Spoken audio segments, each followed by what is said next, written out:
next project ah chuan upside down fork ola voin hian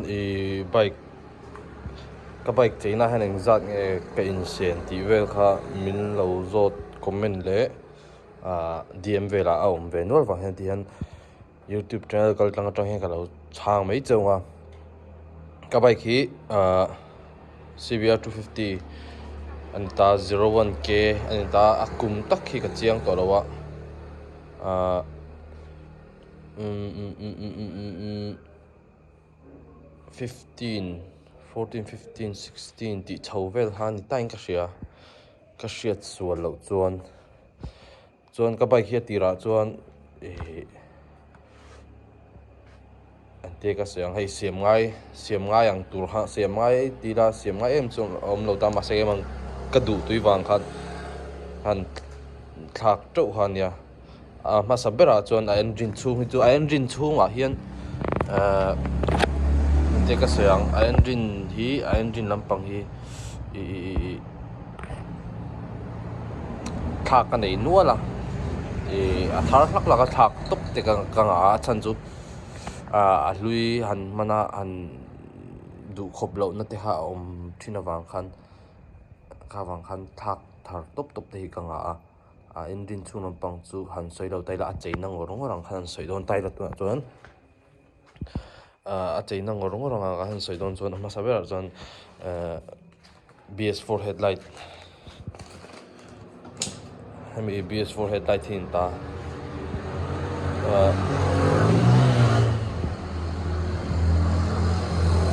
motor kong bulak anom wa ha peng cheng do mai them lo thri thiam don le BS4 headlight hi aman takhi ka cheng to ro sang ruk zali vel ni ka hria so lo chuan sang ruk zali vel ni tam mai ka hria chuan a fit na mana khan sang khat zanga ka seng boka chuan agent a fit tin lo agent changa ka lo chuan chu mi hnuwa UKB bula ka fit tira sang khat zanga vel ni ka hria ka sen kha a fit nan chuan arong hi atira adum hlang to pania chul ema a tanki te le avain hemi cover ni man hemi a tanki tenen avai hin a ke tenen ama sabera ronga ka khan sing khat sang hi ka senga sing khat sang hi a complete in ronga kap ta ni a ke te zong nen chuan a beli khu anoi mi khu hi aftermarket ni ta hi sang hi zangaman anita abeli hi chuan race tail kan ti mai undertail anga ka siam chap a chunga hian thala kalo danga kha stock ang khan om ta race tail ang khan kha sang thum zanga ni ta ni chuan khami kha undertail anga lantir ka du wang khan a khoi that na mana khan sang thum ka seng bok ta chuan avain sang race tail bi khan chuan avain sang ruk zanga ang ta chu chuan heta hian thalak kalo danga a heta hian racing head an tiang do kha hei headlight khu vek ang kha tiang kha sang din kalai bok ta nakila thalak kalo danga chuan tanki extension ni tu hanga vuwa lawa sata ka thiam pa te dora ka da tanki extension kha sang thum zanga ani rabi fa sang thum zanga ni ta ni chuan hei hi arong khamin hnuwa han hemi hi arong hian an chiang taula hei a hriat thengem hei hei ti hian pearl white an tiang khani ta ni kha ka thattir le hei hemi a tanki side cover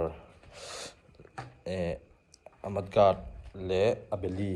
chuan hetlai beli hi chuan racing tail ka siam to po kha thla ka lo da khami po ha ka powerpoint veng ka kap ta ni khami zong a khan powerpoint hi chu ama to dewa wang khan khami active khami a full lang do ni chu alloy tiam lowin powerpoint man to ngai to chuan min ka sak klom zo ka sing khat sang niang do tho ani ka sen upper hoid bi kha khan cha side glass si za ding ka le tak ka to lo sang khat zanga tanga sang ni zanga in carvel ni tameng ka ria chuan heta ka leila ta hian englo hi englo vet lo baldo atin hi rolon ka mangta rolon hi ka hria so lo chuan sang ni sang ka zaria tanga sang ni in carvel ni time kha o ka ti ka chiang che to lo chuan khatiang kha ni ta a chuan hemi cover ni lo hemi cover ni lo hemi cover ma a adum ka man kha in noi ka da tha kha a thala ki chunga heng ka lo danga khami kha a sticker che kha stocking ka cha ta ni a sticker che kha stocking ka cha kha a sticker che kha hetlai a side cover a hetlai sticker te ang kha khami te chau kha sang kha zaria tin ka cha ta ni chuan khami le hei tuna rep neu hei tiang te chuan hei tiang te le a ke te le hei stickering sang kha a ma sa zo cover a khan khami a khan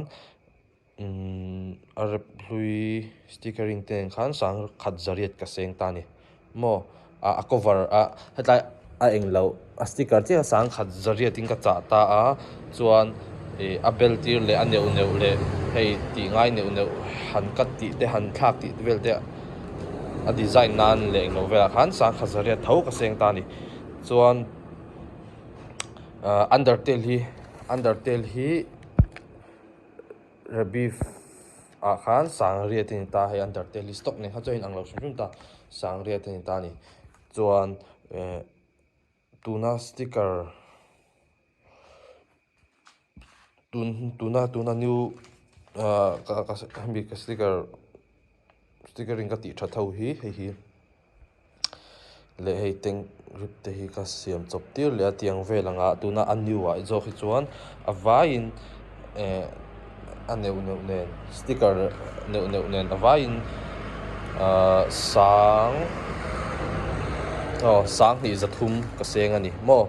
chuan hei hemi englo hi food rest extend na hi sang khat zanga velin ni ka hrian siam thin kha chu tiang vel chu nia after market ang hi chu ka hmana chuan tengke extension le beli le englo che racing tail ti do che khani me adang hi chu eng vak ma ka mang lo a roll on khani le me a adang hi chu han thak em ka nei lo ta ama hi rong ka that vel ta chuan hei tu chuan lo koi do a tla hi chan chu me na nu mo ti wang ne hei 390 khan ta 390 kha sang hi zanga niam kha o ka lei khan hei 390 brake khan ta ni tla hi lo ngai ni hi chuan hei chu RCB khan mai ta zanga a ka lei khan ni chuan hei chu zaruk in ka lei ta mi englo hi visor hi chuan ka duang ka kat ta a chuan adang chu han chei moi na em chu ka nei lo ta hei chu V3 footage khan ta ti hian alang scene zo kan al zo ka ti wain ka mang ta ni chuan adang han khoi em chu ka nei ka hre to lo wa exhaust ti ve han me exhaust kha chu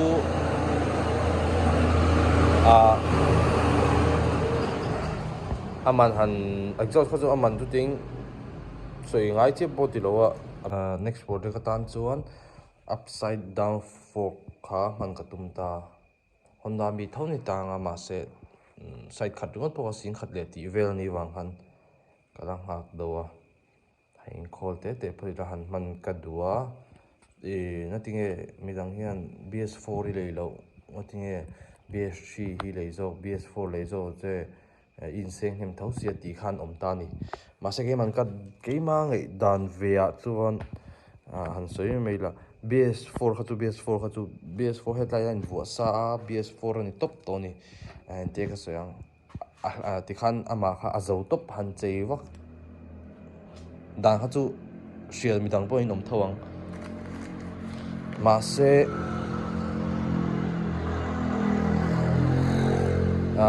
keima ngei dan vea chuan ai asi thir thui thatan ya thami pani hi thui that man chu in shed du chuan hemi pani hi ti hian zariat thui that na man chuan kan sai chun zam lenga BS3 ka lak thin chan chu BS3 a hlui to zok ta ni BS4 hi chu BS4 ni top to a BS4 headlight in vu a zo der ka mu ve da chuan katina chu ma se BS3 hi chu BS4 headlight ka han vu a chuan han chei do hian a hlubik ka ti keima chuan BS4 ka va ot lo tan lovin BS3 kha han chei taila BS4 head tan vu taila a hluzok min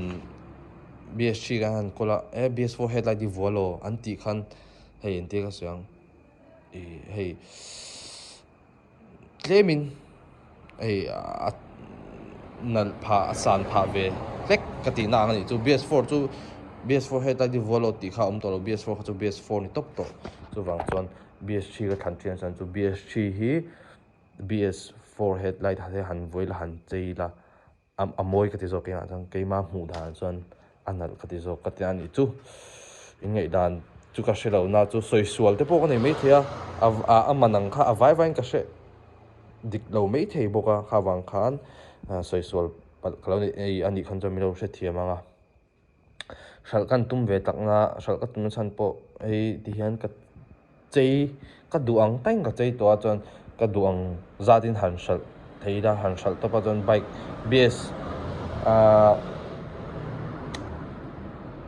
BS3 tho leila chuan aman tlom zokin chuan mong chai han chei le bek bek ila hei ente ka sayang hei bike lo ngei nat phei chuan hlimna ka hote an tiang do khan mai midang pon guitar an neya ente ka sayang thil sang hei tuina sang in ang lowa an thil neya khan hote te a han cheya hei an hlimang khan ni mai khat tiang khan ka soi thiam da chuan bike po man lom zokin ti han lo lei le taila ti mai la BS3 tho lo lei le taila BS4 head ta in voila mong chai han setup le bek taila ti han kan hlim ve ni mo le kan sal na te a lei tur te po kha bike uluk do ni se ti kha ka duwa chan chu bike an uluk khan chuan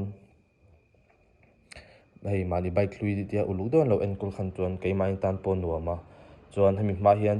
hemi ma ti la a hmain CBR ka kol nual to ta ni chuan hei han chei nel no ani thinga bi a hma ka sal zok pakhat chu ka in seng hnem ni tunai point ka in seng hnem zok mai thema se drop do hian ka mu thina ka ui thina ni ti ha kan soi du ne in ngei dan te ha comment section lampanga in lo soi venga next project a chuan upside down fork lang ve thei ngei to tura inga yang kalo me like and subscribe